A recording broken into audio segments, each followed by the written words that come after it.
سورہ نجم سے شعرۂ آفاق آیت تلاوت کی میں نے. معبود مطلق نے اپنے مقاصد کے ترجمان اپنے حبیب محمد احمد محمود کی جبلت بیان کرتے ہوئے ارشاد فرمایا ما ينطق عن الهوى کہ میرا حبیب ہوا سے خواہش سے نہیں بولتا. ان هو الا وحی یوحی بلکہ اس کا نطق وہ وحی ہے جو اس کی فطرت میں کر دی گئی ہے. یہ نہیں فرمایا اللہ نے کہ یہ وہ وحی ہے کہ جس کی وہ انتظار میں رہتا ہے. یہ نہیں فرمایا یہ وہ وحی ہے جو فرشتہ لاتا ہے. ان ہوا الا وحی یوحی یہ وہ وحی ہے جو ہو چکی. پھر اس حصول وحی کی رسول کو ضرورت نہیں. اور یہ بھی میرے محترم سامعین دعوت فکر ہے کہ ما ینطق کہا گیا کہ میرے حبیب کا نطق وحی ہے. ما یقول عن الہوی نہیں فرمایا کہ اس کا قول وحی ہے. ما یتکلم عن الہوی نہیں ہے کہ اس کا کلام وحی ہے، بلکہ ما ینطق عن الہوی اس کا نطق خواہش سے نہیں. قول اور شے ہے، کلام اور چیز ہے، نطق سر سے الگ حقیقت. اب مثال کے طور پر میں تقریر کرتے کرتے اکثر یہ جملہ بولا کرتا ہوں کہ جہاں جہاں حلالی موالی بیٹھے ہیں میری طرف دیکھیں. تو یہ 2-3 بار میں اپنے گھنٹے کی تقریر میں دہراتا ہوں تو یہ قول ہے. اور جتنی دیر میں آپ کے منبر پہ بیٹھ کر گفتگو کرتا ہوں یہ کلام ہے. اور باقی 23 گھنٹے جو وہ بیٹھ کے بولتا ہوں نہ وہ قول ہے نہ وہ کلام ہے، وہ نطق ہے. اور اسی نطق میں کھانا بھی چاہیے مجھے، اسی نطق میں پانی بھی طلب کرنا ہے مجھے، اسی نطق میں لوگوں کی خیریت بھی دریافت کرنا ہے. تو اگر خدا کہتا کہ میرے نبی کا قول وحی ہے تو بات سمجھ میں آتی کہ کوئی مخصوص جملہ وحی سے کہتا ہے باقی خواہش سے. اگر کہتا کہ میرے حبیب کا کلام وحی ہے تو بات سمجھ میں آتی کہ تبلیغ کی حد تک وحی ہوتی ہے، گھر میں بیٹھ کر جو بولتا ہے وہ خواہش ہے. نہیں، اللہ نے کہا ما ینطق کہ 2 لبوں کی جنبش سے جو کچھ بھی بولے گا، پانی بھی طلب کرے گا تو وہ خواہش نہیں وحی ہوگی.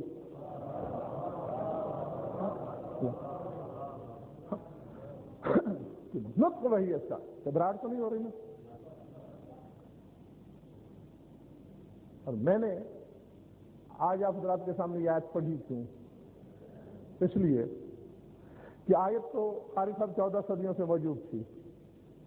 علماء نے بکرات و مرات پڑھی بھی، اس پر سیر حاصل تبصرے بھی فرمائے، لیکن جو پیغام قدرت دینا چاہ رہی ہے وہاں تک نگاہیں بہت کم لوگوں کی پہنچی.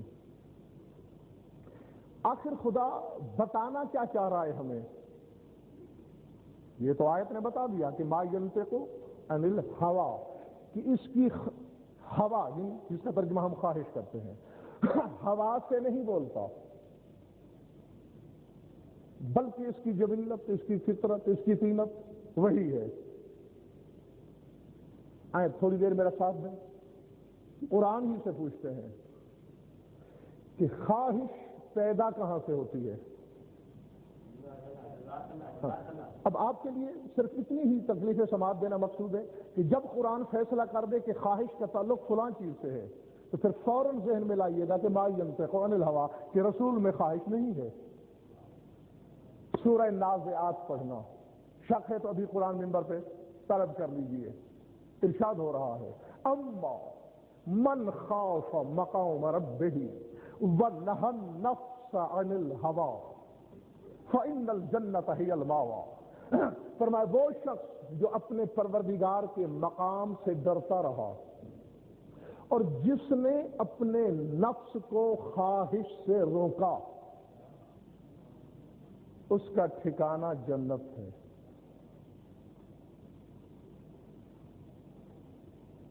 مجھے نہیں معلوم کہ کس کی زمین دل پہ اترا ہے یہ جملہ اور کس کے سر سے گزر گیا ہے۔ میں نے جو کہنا تھا وہ میں کہہ چکا ہوں، پھر غور کر لیں جو رہ گئے تھے پیچھے۔ اما من خاف مقام ربہ ونہى النفس عن الہوا، فرمایا جس نے اپنے نفس کو ہوا سے خواہش سے روکا وہ جنت کا حقدار ہے۔ تو قرآن کی اس آیت نے درس یہ دیا ہے کہ خواہش پیدا ہوتی ہے نفس سے، خواہش کا تعلق ہے نفس سے۔ اور دوہے والوں، میں کسی کتاب کی لنگڑی لولی روایت کا سہارا لے کے بات نہیں کر رہا، کتاب الہی کی آیت کے میزان میں تول کے بات کرنے لگا ہوں۔ آیت کہتی ہے کہ خواہش پیدا ہوتی ہے نفس سے، اور آیت کہتی ہے کہ رسول میں خواہش نہیں ہے، وہ خواہش سے نہیں بولتا۔ یا آیت قرآن سے نکال دو یا پھر تسلیم کر لو کہ رسول کا تعلق نہ نفس سے ہے نہ اس میں نفس موجود ہے، کیونکہ اگر نفس ہوتا تو خواہش ہوتی، اگر خواہش ہوتی تو خواہش سے بولتا۔ زندگی میں کبھی بھی خواہش سے نہ بولنا دلیل ہے اس امر کی کہ اس کے ہاں نفس نہیں، ساری کائنات کے پاس ہے، رسول نفس نہیں رکھتا۔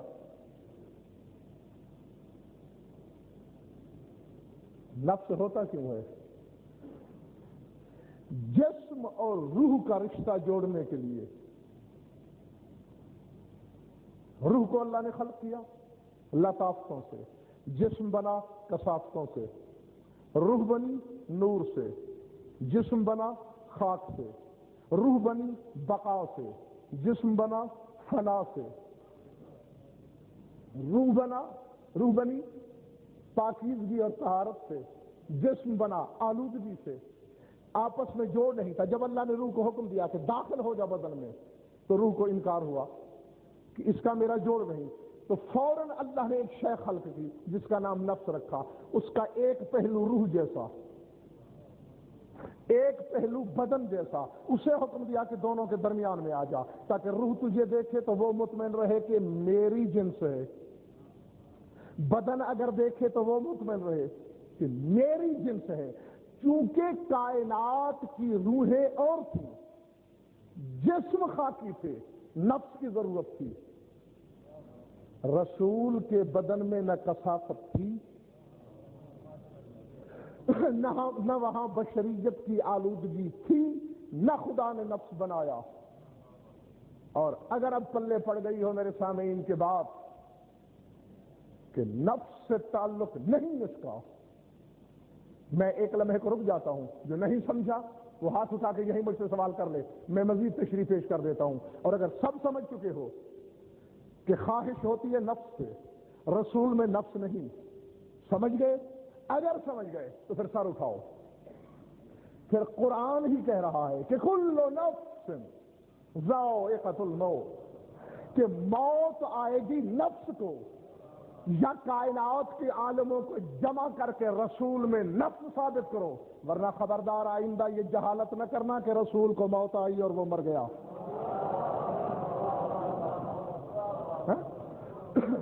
کیوں؟ کہ موت نفس کو آتی ہے اور میرے رسول کا تعلق نفس سے ہے ہی نہیں۔ یہی وجہ ہے۔ اور سردار صاحب یہ وہ حقیقت ہے نفس، یہ آدم میں بھی ہے۔ کیوں؟ کہ آدم کی روح اشرف ہے آدم کے بدن سے، کیونکہ فرشتوں نے آدم کے بدن کا سجدہ نہیں کیا، فَإِذَا سَوَّيْتُهُ وَنَفَخْتُ فِيهِ مِن رُوحِي فَقَعُوا لَهُ سَاجِدِينَ۔ آدم کی روح مسجود تھی، روح اشرف ہے، بدن مفضول ہے آدم کا۔ اسی طرح آدم سے عیسیٰ تک ہر نبی میں نفس ہے، میرے رسول میں نفس نہیں ہے۔ یہی وجہ ہے بابا کہ قیامت کی تپش میں، حشر کی گرمی میں، جب دور مطلق کی عدالت میں، جلال الہی کے سامنے آدم سے لے کر عیسیٰ تک ہر وہ نبی جس کا تعلق نفس سے ہے وہ پکار رہا ہے نفسی نفسی، اور جس کا تعلق نفس سے نہیں وہ کہہ رہا ہے امتی امتی۔ مجھے نہیں معلوم کہ آپ کیا سن رہے ہیں یا کس دنیا میں بیٹھے۔ بابا نفس والے تھے تو کہہ رہے ہیں کہ میرا نفس بچا لے، مجھے بچا، اور جس کا نفس سے تعلق نہیں وہ کہتا ہے میری امت کو بچا۔ اسے پتا ہے نہ میں نفس والا ہوں نہ قیامت کی شدتیں میرا کچھ بگاڑ سکتی ہیں۔ سمجھ میں آئی بات؟ نو ین سے تو اس کا نطق خواہش نہیں بلکہ وہی ہے۔ اب صاحب یہ بھی مصیبت ہے، یہاں دن میں مجلس میں بیٹھے ہوئے مجھ سے پوچھا ہے مومنین نے کہ جو باتیں آپ بتاتے ہیں وہ دوسرے عالم کیوں نہیں بتاتے؟ میں نے کہا یہ جرم بھی میرا ہی ٹھہرا ہے، ہاں، کہ دوسروں کی جواب طلبی بھی مجھ سے ہو رہی ہے کہ فلاں بات آج سے پہلے نہیں سنی تو کیوں نہیں سنی؟ نہ بھائی یہ میرا جرم نہیں، میں مومنین کے سامنے آتا ہی اسی لیے ہوں، آموختہ دہرانے کے لیے نہیں۔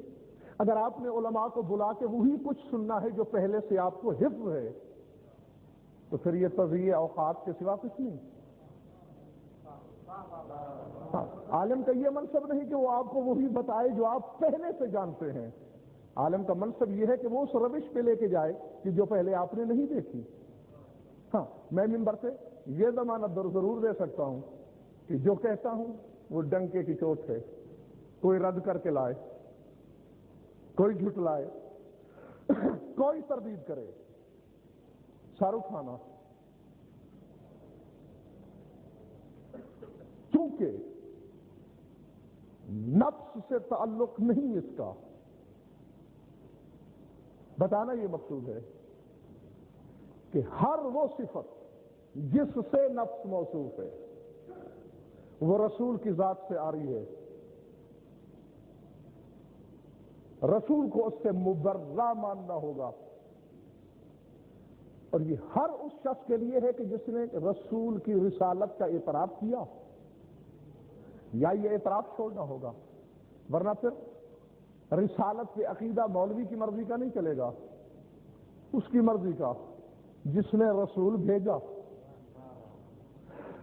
یہی وجہ ہے آپ دیکھیں کہ باقی انبیاء کو جب خدا کبھی ڈانٹتا ہے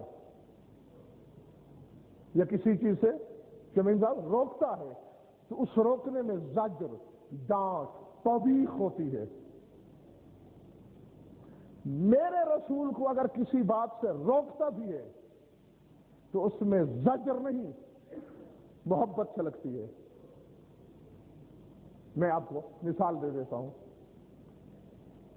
نوح کا بیٹا، اب نوح کوئی معمولی نبی نہیں ہے، شیخ المرسلین، آدم ثانی کا لقب، نبی، رسول، معصوم، اتنے مناصب الہیہ کا مالک، جب پکارا ربے ان ابنی من اہلی، پروردگارہ بیٹا ہے میرا، میرے اہل سے ہے، ڈوب رہا ہے، اور تو نے کہا تھا کہ تیرے اہل کو غرقابی سے بچاؤں گا۔ سورہ ہود پڑھنا، آیتیں خدا نے مجھ سے پوچھ کے نہیں بھیجی، اپنی مرضی سے بھیجی ہیں۔ جواب کیا دیا ہے قدرت نے؟ انی اعظک ان تکون من الجاہلین، خبردار نو، جاہلوں والا سوال مت کر۔ یا کسی یہ غضنفر سے خطاب نہیں ہو رہا، ایک حجت سے کہہ رہا ہے خدا۔ خدا کہہ سکتا ہے وہ خدا ہے حجت ہے ہمارے لیے، معصوم ہے ہمارے لیے، اس کا تو ایک ادنا سا کارندہ ہے نا، شہنشاہ کی مرضی، اپنے کارکن سے جو چاہے سلوک کرے۔ تو نوح جیسے کو یہ کہہ کے ڈال دیا انی اعظک ان تکون من الجاہلین، خبردار جاہلوں میں سے مت بننا، یعنی جو کام نوح کو نہیں کرنا چاہیے تھا روکا یہ کہہ کے کہ جاہلوں والا کام مت کر۔ بظاہر بالکل ایسا ہی ایک واقعہ رسول کے ساتھ بھی پیش آیا ہے۔ کسی جنگ میں جا رہے ہیں رسول، کچھ لوگ امیر کائنات کی خدمت میں آئے کہ مولا وہ کیا ہے کہ ہم بیمار ہیں اور شریعت نے بیمار سے جہاد ساقط کیا ہے، رسول سے سفارش کی دیے ہمیں چھٹی مل جائے۔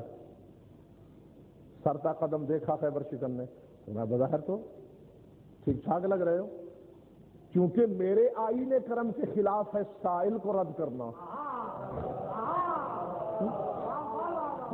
کیونکہ آگے ہو، میں رسول سے کہہ دیتا ہوں آگے جد الحسنین جانے اور اس کا کام۔ تو امیر کائنات جب آئے رسول کی خدمت میں، یا رسول اللہ یہ کہتے ہیں کہ ہم بیمار ہیں، چھٹی چاہیے۔ رسول نے مسکرا کے کہا یا علی بیمار تو نہیں ہے یہ،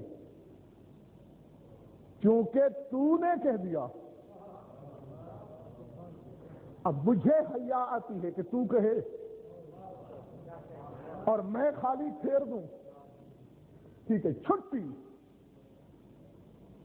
چھٹی دینا نہیں چاہیے تھی بظاہر قاری صاحب، کیونکہ بیمار نہیں ہے، لیکن دونوں معصوموں کے پاس بظاہر عذر کیا ہے؟ ایک کہتا ہے کہ مجھے عادت نہیں سائل کو خالی لوٹانے کی، دوسرا کہتا ہے کہ میں احترام امامت میں سوال رد نہیں کر سکتا۔ فوراً سورہ انفال کی آیت آئی، اب اللہ کہنا وہی بات چاہ رہا ہے جو نوح سے کہا کہ ان کو چھٹی کیوں دی تم نے۔ اب نوح سے کیا کہا ہے کہ جاہل نہ بن، جاہلوں والا سوال نہ کر، اور میرے نبی سے کیا کہہ رہا ہے؟ اٹھا کے دیکھو قرآن، فوراً آیت آئی عفا اللہ عنک لما اذنت لہم، خدا تیرا بھلا کرے کیوں چھٹی دے دی ان کو۔ اللہ اللہ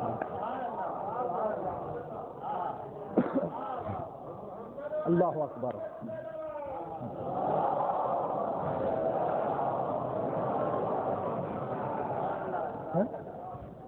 اللہ، اس سے بڑی محبت ممکن ہی نہیں۔ یہ عین معراج ہے محبت کی، کہ جہاں کسی کو یہ دعا دی جائے کہ خدا تیرا بھلا کرے،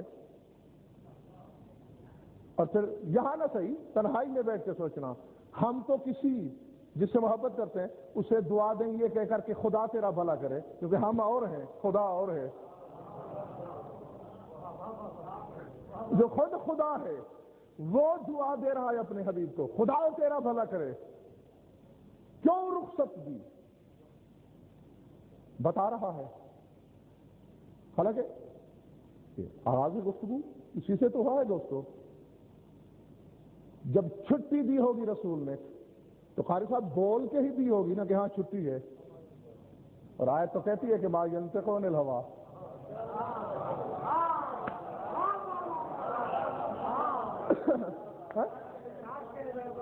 اگر رخصت پہ بھیجا بسم اللہ تو بھی وہیں سے، یہ ہم جیسے بے علموں کے لیے درس تھا، یہ توحید و رسالت کا بنا ہوا پروگرام ہے۔ ہاں مشیت الہی کے تحت چھٹی دی، اور مشیت نہیں بتایا۔ پالنے والے نوح کو کیوں ڈانٹا؟ کہا اس لیے کہ نوح وہ کر رہا تھا جو اس کے نفس نے چاہا، اور محمد وہ کر رہا جو اس کے رب نے چاہا۔ اس کا تعلق نفس سے، اس لیے اس سے کہا کہ جاہل نہ بن۔ اور اگر تھکے تو نہیں ہے نا آپ؟ ایک بات سے سردار صاحب، مومنین کو بھی اللہ نے روکا ہے کہ ویسے نہ بنو، اگر حکم ہو تو سنا دوں۔ نوح سے کہا ہے شاد بات جاہل نہ بنو، اور مومن سے کیا کہا ہے کہ تم کیا نہ بنو۔ قاری صاحب توجہ، اس آیت کو علماء نے اگر ہزاروں نہیں تو سینکڑوں مرتبہ ضرور منبر سے پڑھا، لیکن جب بھی میں نے سنا بخدا علامہ عباس کی قسم، پتہ نہیں طبیعت میں کیا کیا ابال آئے کہ خدا کیا کہنا چاہ رہا ہے اور منبر سے مومنین کو کیا بتایا جا رہا ہے۔ پہلے تو خیانت علمی کا ارتکاب یہ ہے کہ آیت ادھوری پڑھی جاتی رہی، پوری کسی نے نہیں پڑھی، اور میرا دل چاہ رہا ہے کہ آج میں دوحہ کی سرزمین پہ وہ آیت پوری پڑھ دوں۔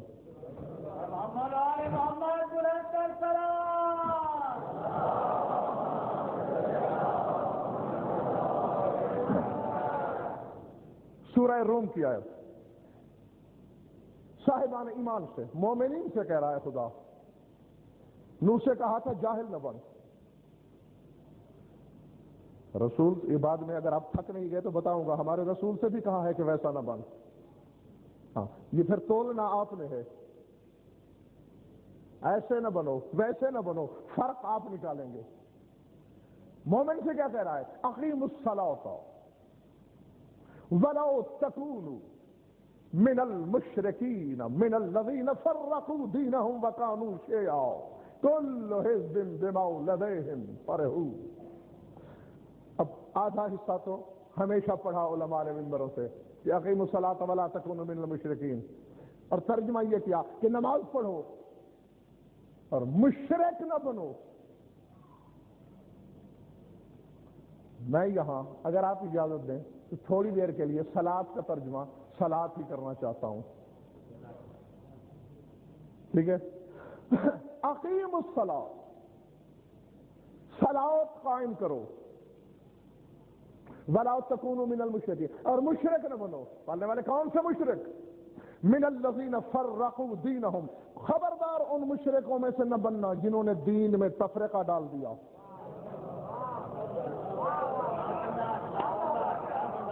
بابا یہ بت پرستی والے مشرک کی بات ہی نہیں ہے۔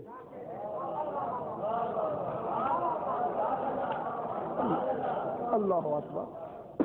ہاں، اور زیدی صاحب، مبشر بھائی، یہ پڑھنے والی صلاۃ نہیں ہے، نہیں، میں 73 فرقے کے مفتیان اسلام کو چیلنج کر کے کہتا ہوں کہ پڑھنے والی نماز کے تارک کے خلاف شرک کا فتویٰ لکھ کے دیں، میں بیعت کر لوں گا۔ ہاں، میں ڈنکے کی جوڑ منبر سے کہہ رہا ہوں، سپیکر پہ پھیپھڑوں کی پوری طاقت سے اعلان کر کے کہہ رہا ہوں، کوئی نہیں لکھ کے دے سکتا فتویٰ، کیونکہ پڑھنے والی نماز کے ترک کا نام اگر شرک ہے تو نابالغ بچہ تو مشرک مر جائے گا، جس میں نماز واجب ہی نہیں ہوئی۔ پھر گویا تم نے مسلم کا بچہ تو قبر میں نہیں اتارا، کسی مشرک کا اتارا۔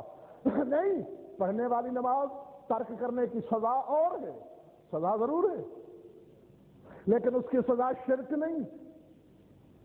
اسی لیے میں نے یہاں صلاۃ کا ترجمہ صلاۃ کیا، اقیم الصلاۃ، صلاۃ قائم کرو، اور ان مشرکین میں سے نہ بننا جنہوں نے دین میں رخنہ اندازی کی، تفریق ڈال دی، تفرقہ اندازی کی۔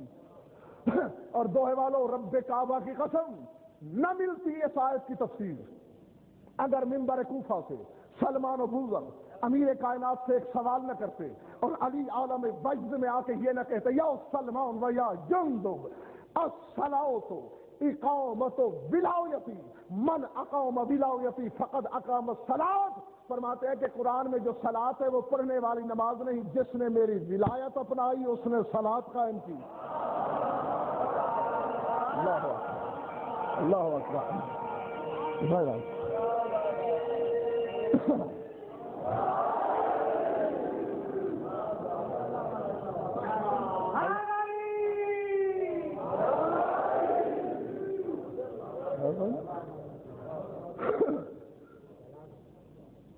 من اقام ولایتی، جس نے میری ولایت کو قائم کیا اس نے صلاۃ قائم کی۔ تو اب جب خود ولایت کے مالک نے بتا دیا کہ صلاۃ میری ولایت ہے، تو اب ذرا آیت پہ غور کرو، اقیموا الصلاۃ ولا تکونوا من المشرکین من الذین فرقوا دینہم۔ او مومنین، علی کی ولایت پہ قائم رہنا اور تفریق پیدا کرنے والے مشرکوں میں سے نہ ہو جانا۔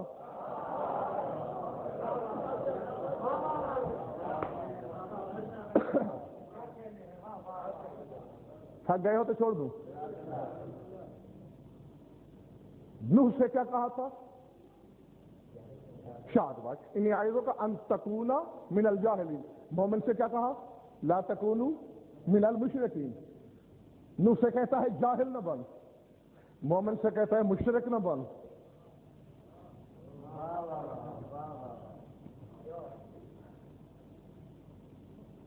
اور میں بھی اسی علی کا نام لے کے کہتا ہوں یا علی مجھے توفیق دے کہ میں تیرے موالیوں تک بات پہنچا سکوں اور انہیں صلاحیت عطا کر، سمجھ بھی سکیں برداشت بھی کریں. نوح سے خطاب جاہل نہ بننا، مومن سے تکلم مشرک مت بنو. کیوں؟ سردار صاحب یہ تو صاف بات ہے. نوح سے کہہ رہا ہے جاہل نہ بن، اس لیے کہ جہالت نوح کے معیار سے پست شے ہے. یعنی نوح کی شان نہیں جاہلوں جیسا ہونا، اسی طرح مومن کی شان نہیں.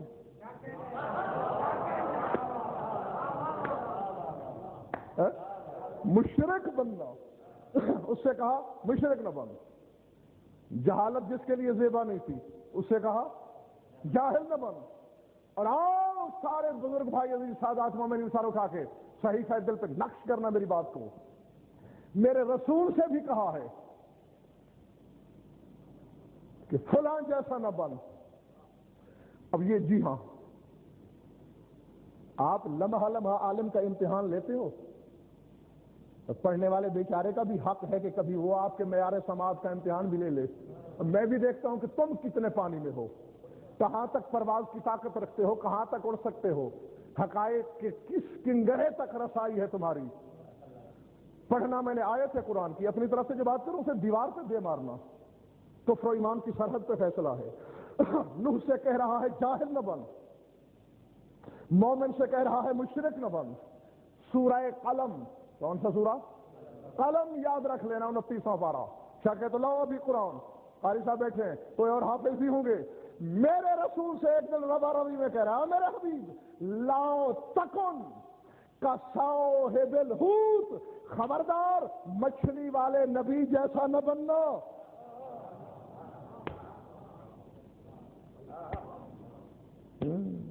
میں نے بات کہہ دی اور اکثریت فیل ہو گئی. ہاں خدا کی قسم ہو گئی.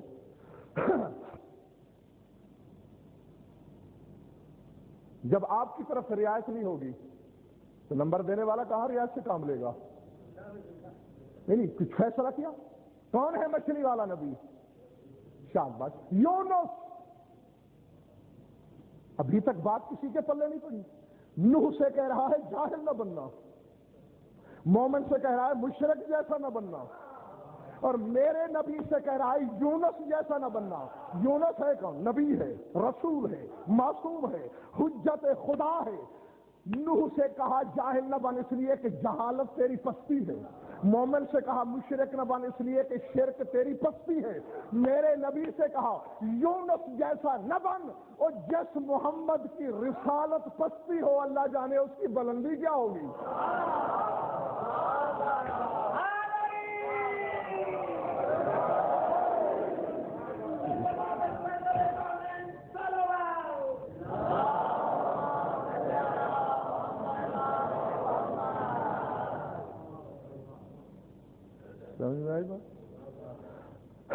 نبوت جس کی پستی ہو، یعنی آدم سے لے کر عیسیٰ تک کے نبیوں کی نبوت میرے رسول کی پستی ہے.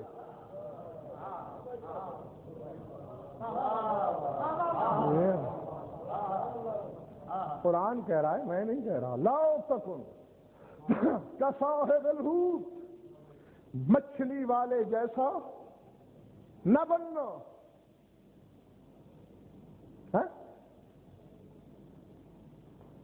کسی رئیس کا بچہ کسی اجڑ بچے سے کھیل رہا ہو، ماں ڈانٹ کے کہتے خبردار اس بچے کے ساتھ آئندہ نہ کھیلنا. کیوں؟ یہ تیرے معیار کا نہیں. یہی مقصد ہے نا. خدا میرے رسول سے کہہ رہا ہے یونس جیسا نہ بننا، تیرے معیار کا نہیں. یعنی مومن سے کہہ رہا ہے شرک میں نہ گرنا، تیرے معیار کے خلاف. نوح سے کہہ رہا ہے اور جہالت میں نہ گرنا، تیرے معیار کے منافی. اور میرے رسول سے کہہ رہا ہے کہ یونس جیسی رسالت، یونس جیسی نبوت کی سطح پہ نہ آنا کہ تیرے معیار کے خلاف. اور اگر میرے گزشتہ پڑھے ہوئے اشرے یاد ہیں آپ کو، کیونکہ میری ہر آنے والی مجلس گزرے ہوئے کل کی مجلس کا اگلا زینہ ہوتی ہے، تو یاد کرو، جو کہ عادت بھی ہے میری کہ جہاں سامعین ورطہ حیرت کا شکار ہوتے ہیں تو میں پھر حیرتوں کو دو چند کرتا ہوں کہ حیران جو ہو رہا ہے وہ تو ویسے ہی رہا ہے تو کچھ زیادہ ہی ہو لے. یعنی آخر کیوں روکا کیوں ہے یونس کو؟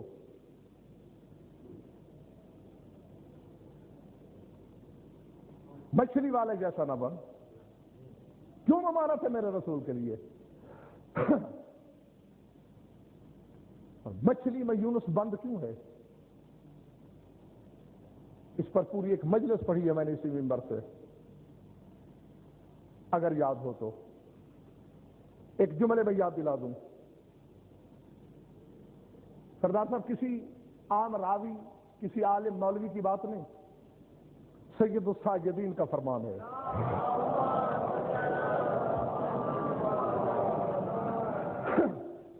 عبداللہ ابن عمر نے سوال کیا ہے مولا سے کہ مولا وجہ کیا تھی کہ یونس کو مچھلی کے پیٹ میں کیوں رکھا ہے خدا نے؟ فرمایا عالم ذر میں، عالم میثاق میں، عالم ارواح میں جب اللہ نے وعدے لیے روحوں سے، عوام سے الگ وعدہ لیا تھا، انبیاء سے علیحدہ، نبیوں سے جب وعدہ لیا صرف ربوبیت کا وعدہ نہیں لیا، آدم سے عیسیٰ تک ہر نبی سے خدا نے کہا الست بربکم ومحمد نبیکم وعلی امیرکم، کہ میں تمہارا رب ہوں، محمد تمہارا نبی ہے اور علی تمہارا امیر ہے. ہاں سید الساجدین کے فکر ہیں. انشاء املا قرات عبارت ترجمہ حوالہ، یہ 6 چیزیں میری ضمانت، توفیق ہدایت خود مانگ رہا. مولا فرماتے سب نبیوں نے بیک جنبش شلب اقرار کیا، انکار یونس نے بھی نہیں کیا اس نے بھی اقرار، لیکن ایک لمحے کا کروڑواں حصہ سوچا. کیا سوچا؟ کہ اقرار کروں یا انکار؟ نانا معاذ اللہ، یہ بھی نہیں سوچا، صرف یہ سوچا کون ہوگا وہ علی کہ جس کو جب تک میں امیر نہ مانوں مجھے نبوت نہیں ملتی. فرماتے بس یہی بات غیرت کردگار کو پسند نہیں آئی.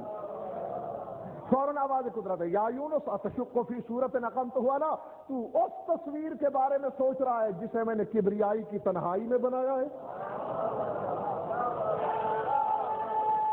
اللہ اکبر، اللہ اکبر.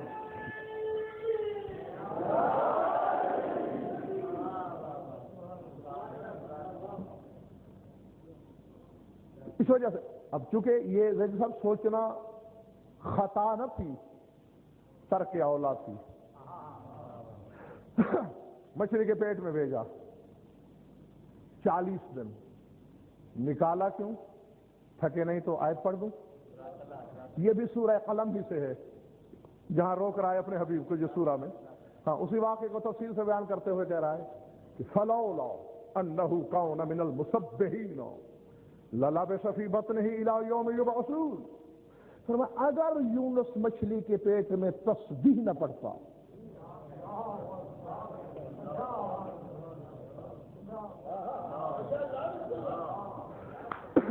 اگر تسبیح نہ پڑھتا للبث فی بطنہ الی یوم یبعثون، تو قیامت کے دن تک مچھلی کے پیٹ ہی میں رہتا.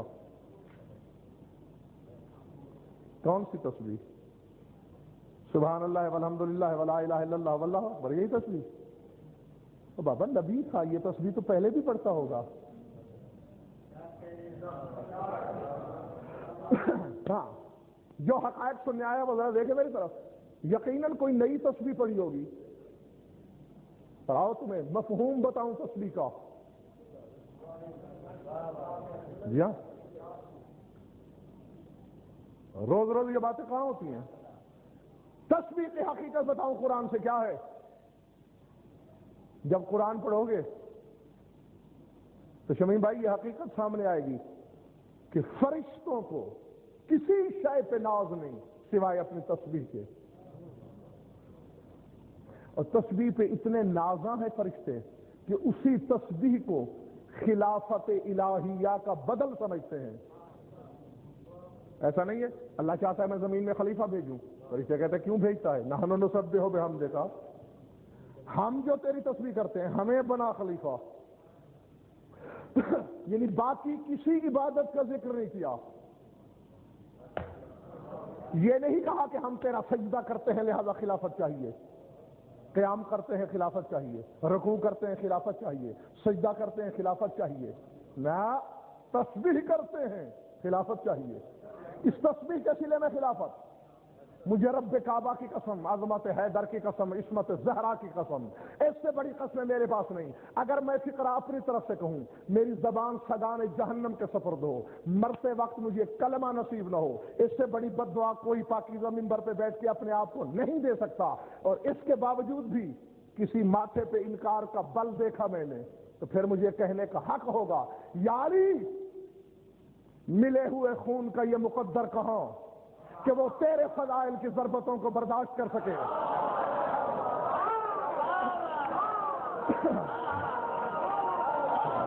اللہ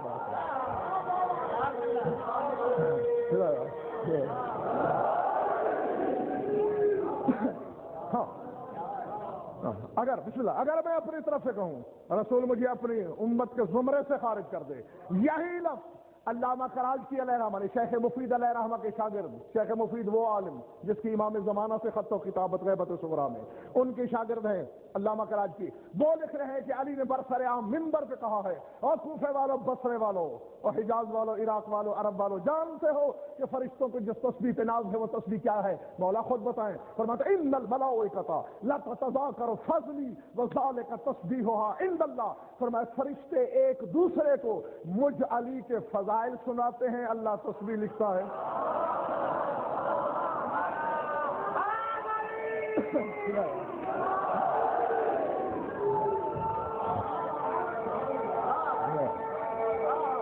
اللہ اللہ اللہ اللہ.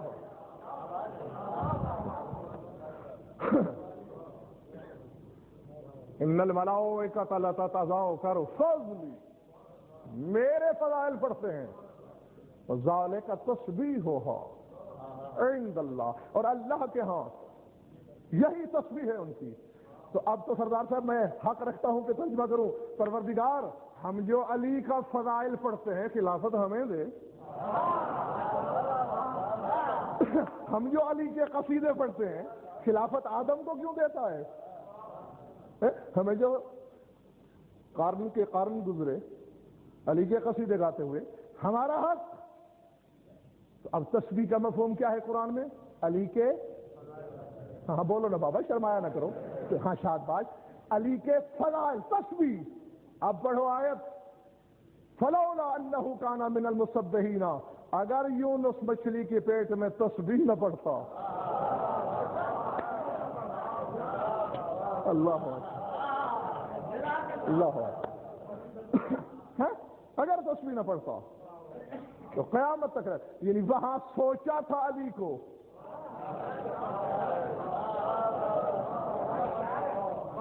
مچھلی کے پیٹ میں آیا، یہاں آ کے علی کے قصیدے پڑھے، رہائی مل گئی.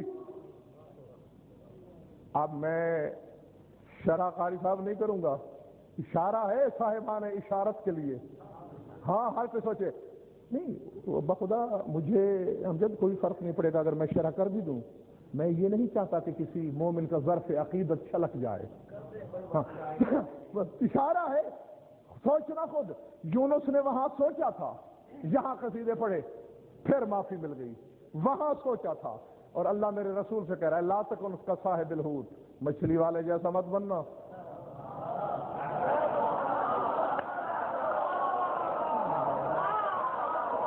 اللہ اکبر اللہ اکبر اللہ اکبر.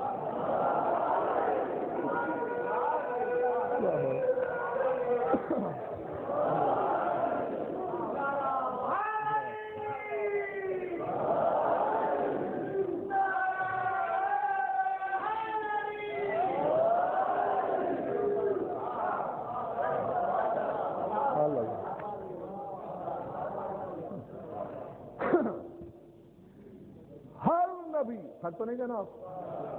کیونکہ بات کو کسی کنارے تو لگنا چاہیے نا. ہر نبی نفس سے بولتا ہے، کیونکہ خواہش نفس سے. میرا نبی مشیت سے بولتا ہے. وہ وہی جو جبریل لاتا ہے وہ نہیں. ہاں یہ نہیں ہے کہ روٹی مانگنا ہے رسول کو تو پہلے جبریل وہی لائے. وہ وہی جہاں جبریل کی ضرورت پیش نہیں آتی. سورہ نجم میں پڑھا نہیں آپ نے؟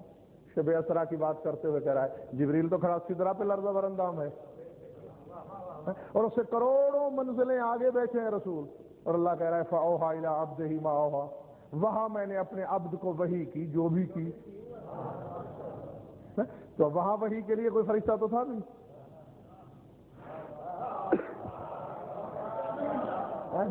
کہ فرشتہ وہی لاتا. ہاں وہاں براہ راست عبد و معبود کی گفتگو ہو رہی ہے. محب حبیب براہ راست میں تکلم ہے. تو یہی وہی ہے. ان ہوا الا وحی یوحیٰ، یہ وہ وہی ہے جس کی جبلت میں کر دی گئی. نفس سے تعلق نہیں اس کا. اور اب ایسا بھی نہیں دوئے والوں کہ رسول بالکل نفس رکھتے ہی نہ ہوں. ہے لیکن رسول کا نفس کائنات کے نفوس جیسا نہیں. سر اٹھاؤ. میں انشاءاللہ آپ کے تھکنے سے پہلے سمیٹ لوں گا اپنے بیان کو، لیکن نتیجے تک جانے دو مجھے. نفس ہے رسول کے ہاں بھی، لیکن کائنات جیسا نہیں. سبھی جانتے ہو تم، صرف یاد دلانے کی بات ہے. فَمَنْ حَاجَّكَ فِيهِ مِنْ بَعْدِ مَا جَاءَكَ مِنَ الْعِلْمِ فَقُلْ تَعَالَوْا نَدْعُ أَبْنَاءَنَا وَأَبْنَاءَكُمْ.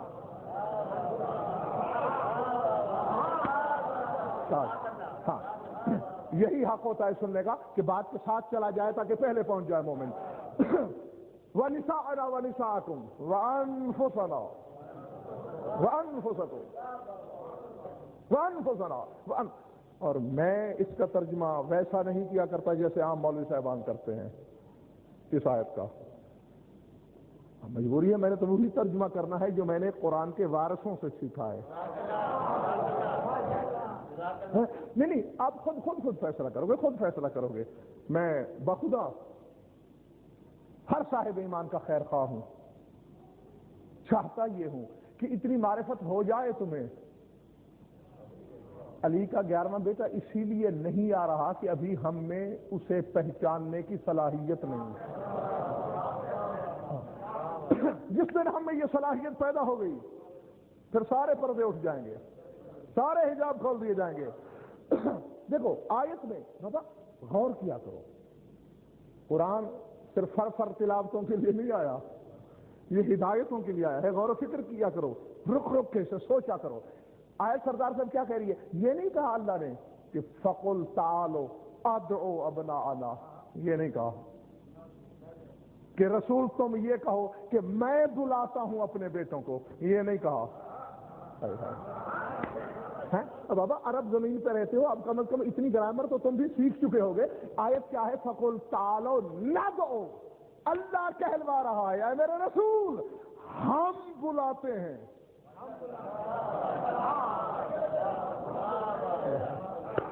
اب میں زیادہ تشریح نہیں کر سکتا. اے میرے رسول تو اور میں مل کے بلاتے ہیں. تو اور میں مل کے بلاتے ہیں اپنے بیٹوں کو. اب مجھے یہ نہیں پتا کہ یہ رسول کا مقام ہے یا حسنین کی ذاتی رفعت کہ بیٹے رسول کے تھے. وہ ذات مریم زادے کو لوگوں نے ایک لمحے کو اس کا بیٹا کہا اور آج تک اس کا غضب ٹھنڈا ہونے میں نہیں آتا. اللہ جانے اس گھرانے سے کیا پیار ہے اسے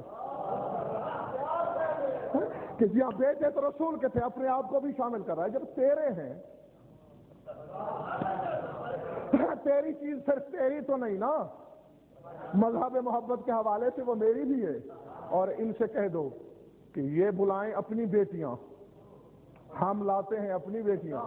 اور ان سے کہہ دو یہ لائیں اپنے نفس،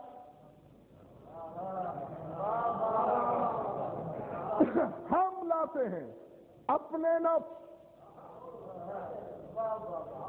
چلے تو نہیں گئے ہو دوہے والو؟ یہی ہو، پکی بات ہے. اب اس آیت نے نفس رسول تو ثابت کیا ہی تھا علی کو، شاباش، نفس اللہ بھی ثابت کیا. اول تو سراسر یہ آیت کافی تھی، لیکن میں مومنین کے اطمینان اور ازدیاد یقین کے لیے قاری صاحب ایک اور آیت پڑھ دیتا ہوں. سورہ آل عمران میں ارشاد ہو رہا ہے یحذرکم اللہ نفسہ. وہ لوگوں، اللہ تمہیں اپنے نفس سے ڈراتا ہے. اللہ کے نفس سے ڈرو. رب محمد کی قسم، امام رضا علیہ السلام سے کسی نے پوچھا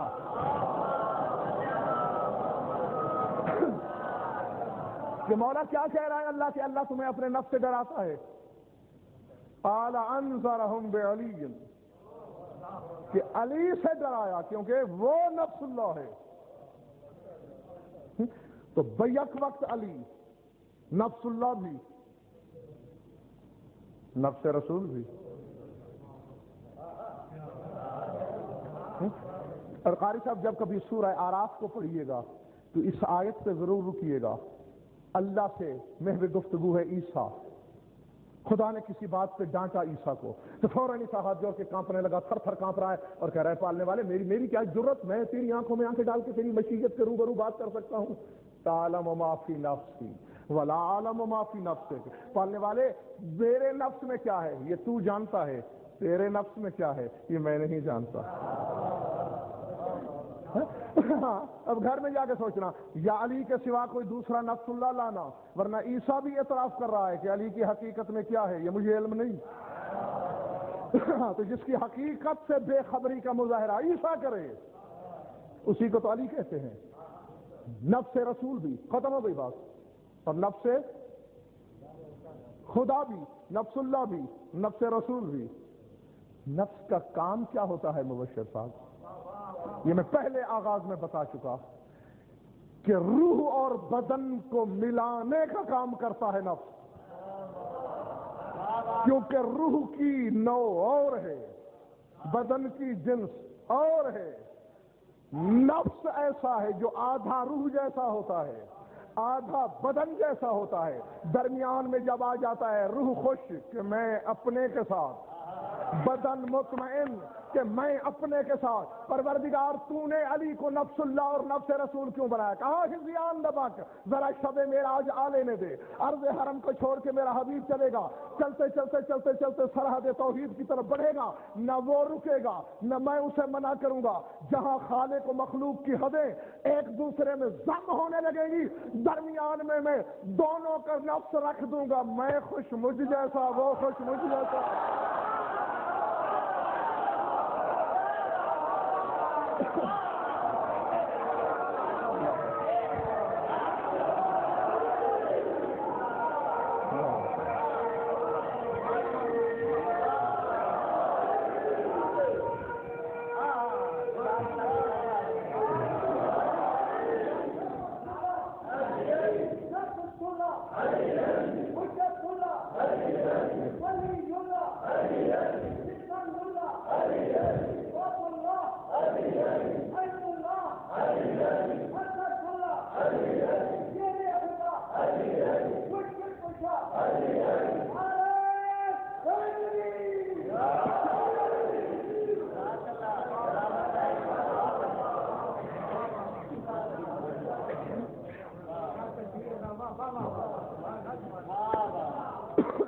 یہ نفس رسالت بھی ہے اور نفس کبریائی بھی ہے.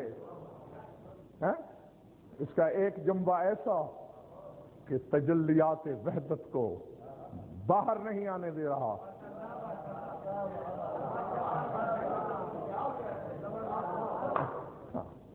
جبریل کے پر جلنے کا مقام ہے بابا. اور دوسری طرف مخلوق کو اپنی حد سے آگے بڑھنے نہیں دے رہا. موت نفس کو آتی ہے. اب یہ آپ کے ایمان پہ چھوڑا میں نے کہ خدا کے نفس کو مردہ کون کہتا ہے اور اس کی زندگی پہ کون ایمان رکھتا ہے.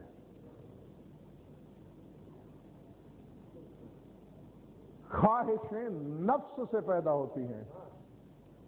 بس اسی کو سوچنا ہے. آج کل آنے کے وقت تک سوچنا ہے کہ جو نفس والا چاہتا ہے وہ چاہت نفس سے اٹھتی ہے. اور علی وہ حقیقت ہے, علی وہ جادو ہے, علی وہ طلسم ہے جو دونوں کا نفس. رسالت وہی کچھ چاہے گی جو یہ چاہے گا, کبریائی وہی کچھ چاہے گی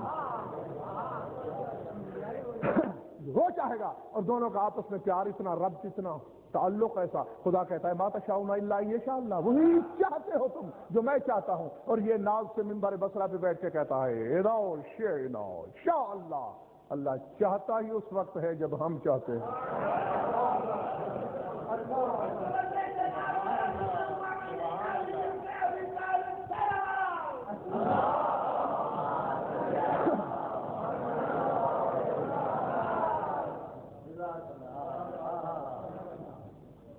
بس زندہ رہو, آباد رہو, مولا تمہاری عبادت قبول فرمائیں. چند لمحے ایک لاکھ علمی موشگافیاں ہوں, شام سے آنے والی فقط رونے کے لیے آتی ہے. اس بی بی کی آمد کا مقصد سوائے رونے کے کچھ نہیں. تاریخ درد وہی ہے جو 1400 برس سے شب و روز بار بار دہرائی جا رہی ہے.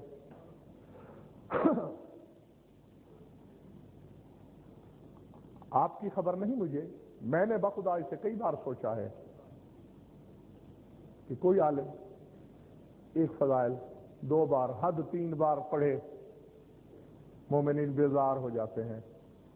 یار یہ فلاں جگہ بھی یہی مجلس پڑھی تھی, پھر وہی پڑھ دی. تو پھر کیا وجہ ہے کہ مصائب کی داستان ایک کہانی جو صدیوں سے دن رات بار بار دہرائی جا رہی ہے. نہ رونے والے یہ کہتے ہیں کہ ایک کہانی کیوں دہراتے ہو, نہ آنکھوں کا موسم برستے ہوئے تھکتا ہے. تو جب سوچتا ہوں تو بات سمجھ میں یہی آتی ہے کہ جس چیز کو ہم آنسو کہتے ہیں یہ حسرت ہے علی کی بیٹی کی.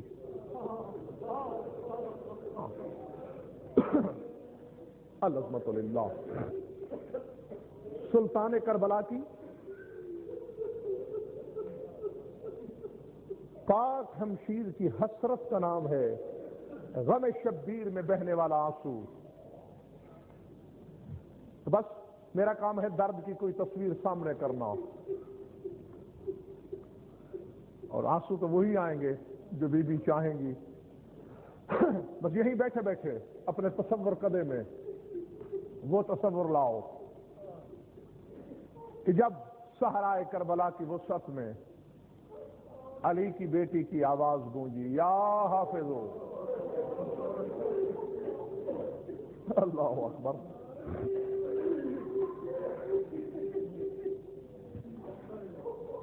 الحفیظ,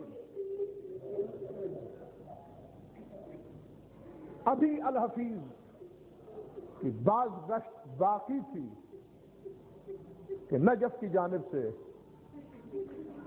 گھوڑے کے ٹاپوں کی آواز ابھری. میں سنی سنائی روایات پڑھنے کا نہ قائل ہوں نہ یہ میری روش ہے. جو کتاب میں خود دیکھ لوں وہی پڑھتا ہوں. بعض پڑھنے والے پڑھ دیتے ہیں کہ بی بی نے نہیں پہچانا آنے والے سوار کو, فضا سے کہا اسے روک ورنہ میں عباس کو بلاتی ہوں. میں انتہائی معذرت سے کہتا ہوں یہ دنیا کی کسی کتاب میں روایت موجود نہیں. کیوں؟ نہ فضا کے بھولنے کا امکان ہے,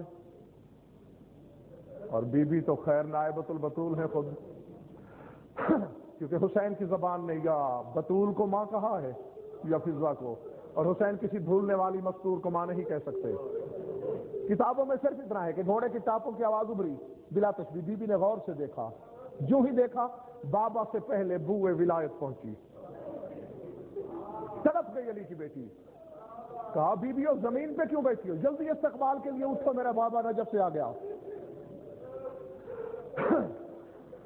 64 بیویوں نے استقبال کیا علی کا، جس کے سینے میں گوشت کا ٹکڑا ہے، پتھر نہیں رکھا، اور وہ پرسے کی نیت سے بیٹھا ہے، وہ ایک لمحہ دیکھے میری جانب۔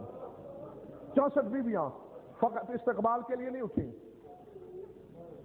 کتابیں بتاتی ہیں 63 بیویوں نے طواف کی صورت میں علی کے رہوار کے گرد پھرنا شروع کیا، حسب مراتب، کسی نے علی کی پاپوش چومی، کسی نے رکاب پہ بوسہ دیا، کسی نے علی کا پاؤں چوما، کسی نے زانو، کسی نے دامن، کسی نے ہاتھ، اور علی بھی حسب رتبہ ایک ایک بیوی کے سر پہ ہاتھ رکھ کے کسی کو بیٹے کا پرسہ دے رہے ہیں، کسی سے شوہر کی تعزیت کر رہے ہیں، کسی سے بھائی کا افسوس کر رہے ہیں، مختلف آوازیں سنائی دے رہی ہیں صحرائے کربلا کی وسط میں۔ کوئی بیوی کہہ رہی ہے یا علی اس وقت آئے جب میرے سر سے تاج اتر گیا، کوئی کہتے ہیں یا علی اس وقت آئے جب میرے بیٹے نہ رہے، یا علی اس وقت آئے جب میرے بھائی نہ رہے۔ مولا تمہارا پرسہ قبول کرے، میں صرف دعا ہی کر سکتا ہوں کہ جو آنکھ اس غم میں اشکبار ہوتی ہے، خدا کرے کسی اور دنیاوی غم میں کبھی نہ روئے۔ میں نے کہا تھا نا 64 بیویوں نے استقبال کیا، اور فوراً کہا 63 بیویوں نے طواف کیا۔ تو کیا یہ بھول تھی میری؟ نہیں رونے والوں، بھول نہیں تھی، روایت اسی طرح تھی، کیونکہ روایت بتاتی ہے کہ طواف 63، استقبال 64 نے کیا، طواف 63 نے، کیونکہ مقتل کی کتابیں کہتی ہیں ایک بیوی سب سے الگ تھلگ دور کھڑی ہے، جسم کانپ رہا ہے۔ اللہ اکبر، جسم بیوی کا لرزے میں ہے، اور لفظ یہ ہے کتابوں کے بکت بکا ان شدیدن حتی لم تتمالک نفسہا، ہچکیاں بدی ہوئی ہیں، شدت گریہ میں کچھ کہنا چاہتی ہے مگر کہہ نہیں پا رہی۔ بڑے نازک دن ہیں یار رونے والوں تمہارے، ڈر لگتا ہے تمہارے دلوں کی نزاکت سے، دل پہ چوٹ لگے گی۔ سادات المومنین سے ہاتھ جوڑ کے معافی مانگ لیتا ہوں، جس مقتل والے نے بھی اس روایت کو لکھا ہے اس نے یہ نشانی ساتھ ضرور لکھی ہے کہ کون بیوی کھڑی ہے دور۔ اب میں کیا کروں، لفظ پڑھنے پہ مجبور ہوں، یہی لکھا ہے وہ بیوی دور کھڑی ہے جس کا خون یہاں سے چلا اور غریبان عصمت سے گزر گیا۔ اللہ اکبر۔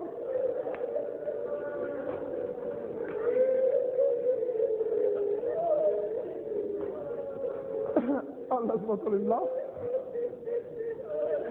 زیارت ناہیہ میں تمہارے زمانے کے امام نے بھی فرمایا ہے السلام علی الدماء السائلات، میرا سلام اس لہو پہ جو حالت سفر میں بھی بہتا رہا، سلام اس خون پہ جو سفر میں بھی جاری رہا۔ سمجھ گئے ہو مومنین کہ کون بھی دور کھڑی ہے؟ اچانک علی کی نظر پڑی، دیکھا، تڑپ گئے علی راہ دین میں، فرماتے زینب بیٹا میری سکینہ مجھ سے ناراض ہے کیا؟ دور کھڑی ہے، مجھے سلام نہیں کیا، میرے گلے میں باہیں نہیں ڈالی، مجھے بابا کا پرسہ نہیں دیا، اکبر کا پرسہ وصول نہیں کیا۔ اور رونے والوں، بی بی تمہارا پرسہ قبول کریں۔ بی بی نے طلب کے کہا سکینہ بابا علی کو سلام نہیں کیا؟ اب جو رونے آیا ہے، اگر بات سمجھ میں آ گئی تو قبر میں بھی رونے کے لیے کافی ہے۔ جب پھوپھی نے بلایا، لرزتے ہوئے جسم کے ساتھ آگے بڑھی، ہاں کتابیں کہتی ہیں کہ کہنے کو سکینہ بڑھ رہی ہے، یوں لگتا ہے جیسے جنازہ چل رہا ہے۔ اب چونکہ کتابوں